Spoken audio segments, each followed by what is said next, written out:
کے لیے پھر پوسٹ پون کر دیا گیا تھا. لیکن جناب یہاں سوال یہ پیدا ہوتا ہے کہ کیا یہ چہرے تبدیل کر کے کوئی معجزہ رونما کیا جا سکتا ہے؟ مسلم لیگ نون کو اپریل 2022 کے بعد سے اسٹیبلشمنٹ کی جتنی یہاں تاریخی حمایت ملی ہے وہ شاید ہی تاریخ میں کسی کو حاصل ہوئی ہو.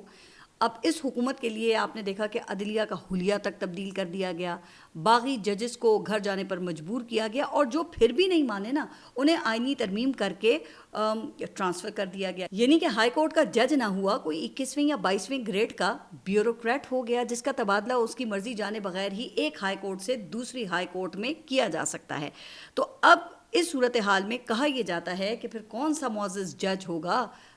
جو اس نظام کے خلاف کسی ہائی پروفائل کیس میں فیصلہ دینے کی جرت یا ہمت کر سکے گا. اچھا, پوری دنیا سے آپ دیکھیں کہ سرمایہ کاری لانے کی سڑ توڑ کوششیں کی گئیں, لیکن اس کے باوجود یہ نظام ڈیلیور کرنے میں اب تک تو ناکام رہا ہے. تو بھائی اب چہرے تبدیل کرنے سے کون سی تبدیلی رونما ہو جائے گی پھر؟ اچھا, اب کہا جاتا ہے کہ یہیں پر پھر اڈیالہ کے قیدی عمران خان کا جو کردار ہے وہ مزید اہم ہو جاتا ہے. سیاسی استحکام اس وقت تک ممکن نہیں ہے جب تک پاکستان کی سیاست کا سب سے بڑا سٹیک ہولڈر وہ اس نظام پر اپنی مہر نہ لگا دے اور اگلے الیکشن تک اس نظام کو قبول کر کے چلنے کی یقین دہانی نہ کرا دے. اب عمران خان کے ایبسلیوٹلی ناٹ کو یس میں بدلنے کے لیے عمران خان پر مزید سختیوں کا آغاز ہو گیا ہے, اور عمران خان کی بہن علیمہ خان نے ابھی حال ہی میں اسلام آباد ہائی کورٹ سے رجوع کیا ہے جس میں انہوں نے عمران خان کی قید تنہائی ختم کرنے کا مطالبہ کیا ہے. علیمہ خان نے اسلام آباد ہائی کورٹ میں دائر درخواست میں superintendent jail, I G jail خانہ جات, chairman NAB, D G F I A اور پمس کے ایم ایس کو فریق بنایا ہے. عدالت میں دائر درخواست میں موقف اختیار کیا گیا ہے کہ 8 اپریل کو عمران خان کے وکیل کی میٹنگ میں سامنے آیا تھا کہ عمران خان کو 22 گھنٹے اور بشرا بی بی کو 24 گھنٹے قید تنہائی میں رکھا جاتا ہے. پچھلے 6 ماہ سے عمران خان کے ساتھ فیملی یا پارٹی میں سے کسی کی ملاقات نہیں کروائی گئی. درخواست کے مطابق عمران خان کو قید تنہائی میں رکھنے کا ذکر کسی فیصلے میں موجود نہیں. علیمہ خان کا کہنا یہ ہے کہ میرے بھائی کو قید تنہائی میں رکھ کر ایک غیر انسانی رویہ وہ رواں رکھا جا رہا ہے. وہ بتاتی ہیں کہ عمران خان کا کہنا ہے کہ ان کی آنکھ کی 85% جو بینائی ہے وہ متاثر ہوئی ہے, اور علیمہ خان نے درخواست میں استدعا کی ہے کہ عمران خان کو قید تنہائی میں رکھنا غیر قانونی قرار دیا جائے, اور یہ درخواست بیرسٹر سلمان صفدر کی وساطت سے اسلام آباد ہائی کورٹ میں دائر کی گئی ہے. اچھا, اس سے پہلے بشرا بی بی کی بیٹی کی جانب سے بھی ان کی قید تنہائی کے خلاف جو درخواست ہے وہ دائر ہو چکی ہے. اچھا, علیمہ خان کی اس درخواست کو ہائی کورٹ نے سماعت کے لیے منظور کر لیا ہے, لیکن 190 ملین پاؤنڈ کیس کے مقدمے کے لیے اہم سماعت آج اسلام آباد ہائی کورٹ میں ہوئی, جو جناب حیرت انگیز طور پہ پاکستان تحریک انصاف کے وکلاء کی درخواست پر دلائل کے آغاز کے بغیر ہی 2 ہفتے کے لیے ملتوی کر دی گئی. اب بھائی معلوم نہیں کہ ایسی کون سی آخر آفت آ گئی ہے کہ پاکستان تحریک انصاف کے وکلاء اس کیس میں دلائل کا آغاز ہی نہیں کر رہے ہیں.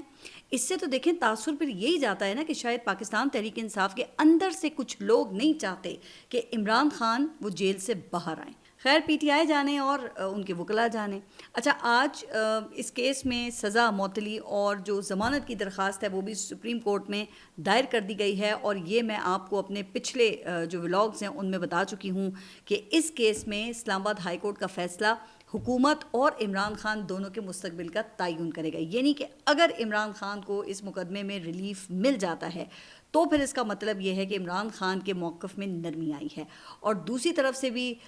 موقف جو ہے وہ نرم کرنے کا ثبوت دے دیا گیا ہے. لیکن اگر عمران خان کی اس مقدمے میں سزا وہ برقرار رہتی ہے تو اس کا مطلب یہ ہے کہ عمران خان کا ایبسلیوٹلی ناٹ وہ اسی طرح سے برقرار ہے. لیکن علیمہ خان کی اسلام آباد ہائی کورٹ میں درخواست سے ظاہر یہ ہوتا ہے کہ عمران خان پر دباؤ بڑھانے کے لیے اب مزید سختیاں کی گئی ہیں, اور قید تنہائی ان میں سے ایک ہے. کہا یہ جاتا ہے کہ قید تنہائی یا سولیٹری کنفائنمنٹ ایک انتہائی خوفناک سزا ہوتی ہے جس میں جسمانی تشدد کے بغیر انسان کی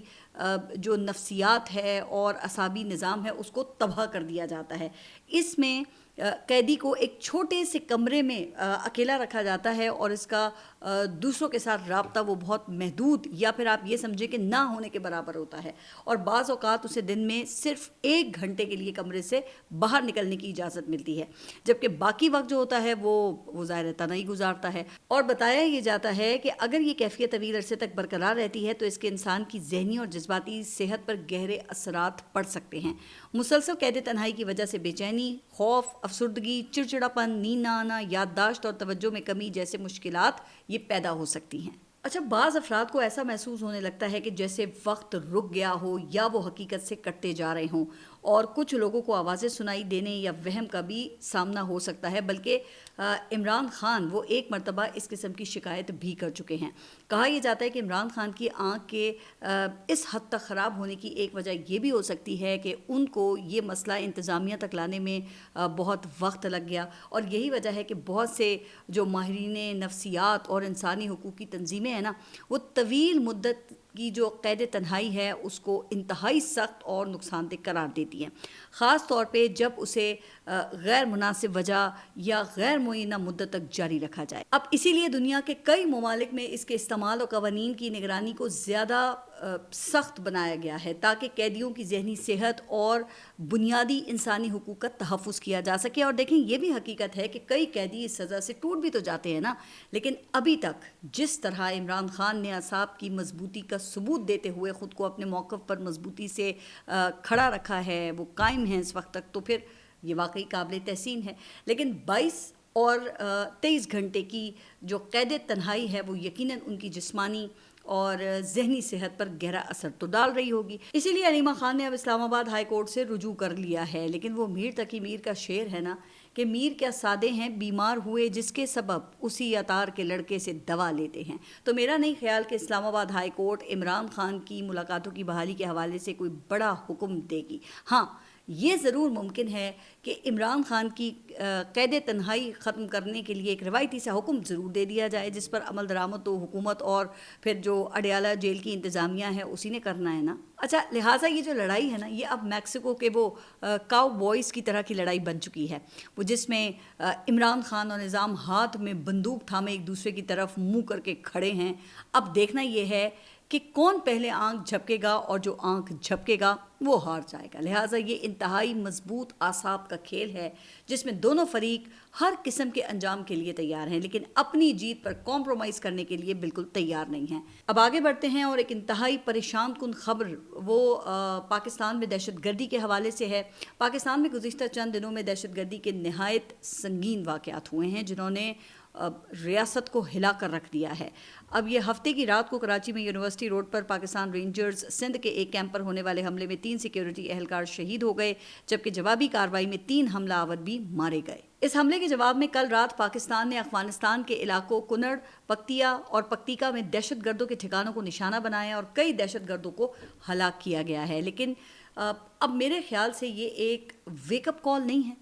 کیونکہ اس سے پہلے تک دیکھیں نا کہ یہ دہشت گرد صرف خیبر پختونخوا کے قبائلی علاقوں یا پھر ان سے متصل شہروں تک محدود تھے، لیکن اب ان عناصر کا کراچی میں رینجرز کے کیمپ کے قریب پہنچ کر حملہ کر کے پھر 3 اہلکاروں کو شہید کر دینا، یہ ایک طرح کا پیغام ہی ہے نا کہ ہم کسی بھی جگہ حملہ کر سکتے ہیں۔ اب ذرائع کے مطابق اس حملے میں ٹی ٹی پی کا جماعت الاحرار گروپ ملوث ہے۔ اچھا، اس کے علاوہ ایک دوسرا افسوسناک واقعہ وہ بلوچستان میں مستونگ کے قریب پیش آیا، جہاں پہ گوگل میپ کی غلط رہنمائی سے راستہ بھٹک جانے والے ایک خاندان کی گاڑی پر نامعلوم افراد کی فائرنگ سے کراچی کا رہائشی جاں بحق ہو گیا۔ ان کی اہلیہ جو ہیں وہ شدید زخمی ہو گئی ہیں، اور 2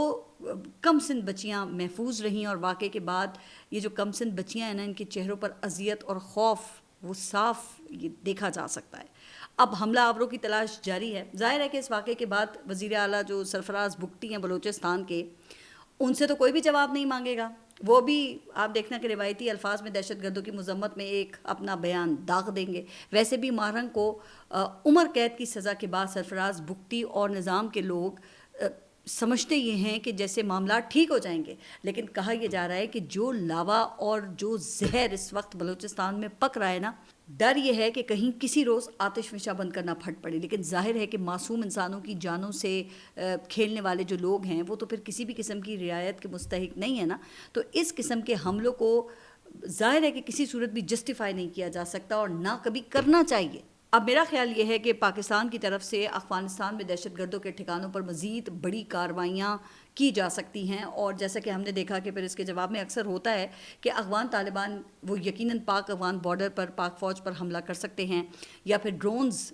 وہ بھیجنے کی کوشش کریں گے، اور یوں پاکستان کا مغربی محاذ وہ ایک مرتبہ پھر گرم ہونے کا امکان ہے۔ تو دعا یہ ہے کہ اللہ تعالیٰ پاکستان پر اپنا رحم کرے، آمین۔ اچھا، اب ایک خبر آزاد کشمیر سے ہے، جہاں پہ عوامی ایکشن کمیٹی کے دھرنے کو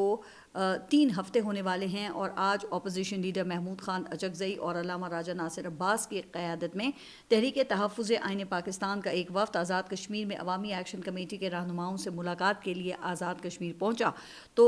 انہیں آزاد کشمیر میں داخل ہی نہیں ہونے دیا گیا اور ناکے پر روک لیا گیا۔ اچھا، اب دیکھیں، یہ کوئی عام لوگ نہیں تھے، ان میں پاکستان کے اپوزیشن لیڈر اور پارلیمنٹیرینز بھی شامل تھے۔ تو کیا اب آزاد کشمیر ایک نوگو ایریا بن چکا ہے، یا حکومت نے فیصلہ کر لیا ہے کہ آزاد کشمیر کے شہریوں کو پاکستان سے مکمل بدزن کر دینا ہے؟ اور کیا خیال ہے کہ اس طریقے سے آزاد کشمیر کا جو مسئلہ ہے وہ حل ہو جائے گا یا مزید خراب ہوگا؟ اچھا، اب ایک خبر بین الاقوامی میدان سے ہے، جہاں پہ امریکہ اور ایران کے درمیان سیز فائر کا جو معاہدہ ہے وہ بظاہر ٹوٹتا ہوا ہی دکھائی دے رہا ہے۔ اگرچہ منگل کو امریکہ اور ایران نے اس حوالے سے مذاکرات کا عندیہ دیا ہے، لیکن بہرحال کشیدگی جو ہے وہ برقرار ہے، اور یہ سلسلہ 2 روز پہلے شروع ہوا جب آبنائے ہرمز پر عمان کے قریب ایک بحری جہاز پر ایران کی جانب سے حملہ کیا گیا، اور اس میں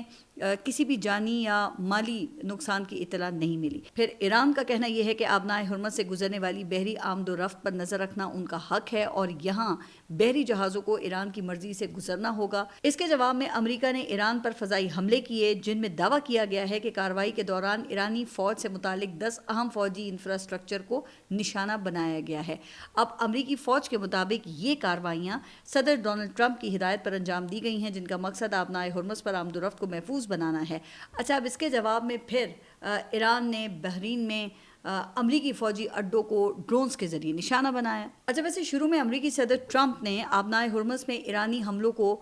جنگ بندی معاہدے کی احمقانہ خلاف ورزی قرار دیتے ہوئے کہا تھا کہ اس معاملے کو انتہائی سنجیدگی سے ہم دیکھ رہے ہیں، لیکن پھر شاید جب وہ پوری طرح سے نیند سے بیدار ہوئے تو انہیں احساس ہوا کہ یہ معاملہ یہ بھئی اتنا چھوٹا نہیں ہے جتنا کہ وہ سمجھ رہے تھے، لہٰذا اس مقصد کے لیے تو کوئی بہت بڑا، سخت اور سینسیشنل قسم کا بیان دینا چاہیے، جس سے کم از کم پوری دنیا میں ہیڈ لائنز تو بن جائیں نا، اور میرے سپورٹرز کو بھی احساس ہو جائے کہ میں ان سب باتوں کا انتہائی سنجیدگی سے ان کو دیکھتا ہوں۔ تو صدر ٹرمپ نے بیان داغ دیا کہ اگر حالات نہ بدلے تو واشنگٹن اپنی فوجی کارروائیاں مزید وسیع کر سکتا ہے، اور ایسا وقت بھی آ سکتا ہے جب امریکہ کے لیے مزید تحمل ممکن نہ رہے۔ انہوں نے ایران کو دھمکی دیتے ہوئے کہا کہ ایسا نہ ہو کہ ایران کا وجود ہی نہ رہے۔ اچھا، اب اس قسم کی جو دھمکیاں ہیں نا، وہ موصوف پہلے بھی دے چکے ہیں کہ ایرانی تہذیب کو صفحہ ہستی سے مٹا دیا جائے گا وغیرہ وغیرہ وغیرہ۔ یاد ہے نا کہ ایک مرتبہ تو انہوں نے ایک رات کی وہ ڈیڈ لائن بھی دے دی تھی کہ آج کی رات ہی ایران کی تہذیب کو صفحہ ہستی سے مٹا دیا جائے گا، اور پوری دنیا میں پھر اس کے بعد تہلکہ مچ گیا تھا کہ بھئی ٹرمپ پتہ نہیں وہ کیا کرنے والے ہیں، اور کیا ٹرمپ ایران پر ایٹم بام گرانے کی دھمکی تو نہیں دے رہے۔ اور پھر یہی وہ وقت تھا جہاں سے پہلی مرتبہ پاکستان کی امریکہ اور ایران کے درمیان جو ثالثی ہے اس کا آغاز ہوا، جب ٹرمپ نے ڈیڈ لائن ختم ہونے سے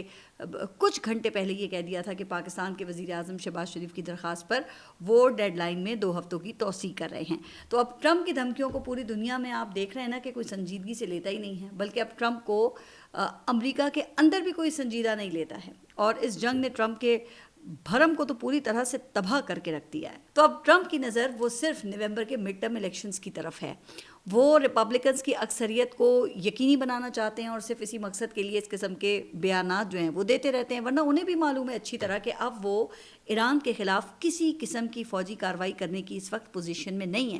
اس وقت مشرق وسطیٰ کا ورلڈ آرڈر وہ جناب تبدیل ہو چکا ہے، جہاں پہ امریکہ کی کوئی گنجائش نہیں ہے، اور جلد ہی امریکہ کو بوریا بستر سمیٹ کر مشرق وسطیٰ سے اپنے فوجی اڈے بند کر کے نکلنا ہوگا۔ بہرحال اب ایران نے امریکہ کے اوپر یہ واضح کیا ہے کہ آبنائے ہرمز کسی کی ملکیت نہیں ہے، اور یہاں سے ایران کی اجازت کے بغیر گزرنا امریکہ کے لیے خطرناک ثابت ہو سکتا ہے۔ اب ایران یہاں سے گزرنے والے جہازوں پر ٹول عائد کرنا چاہتا ہے،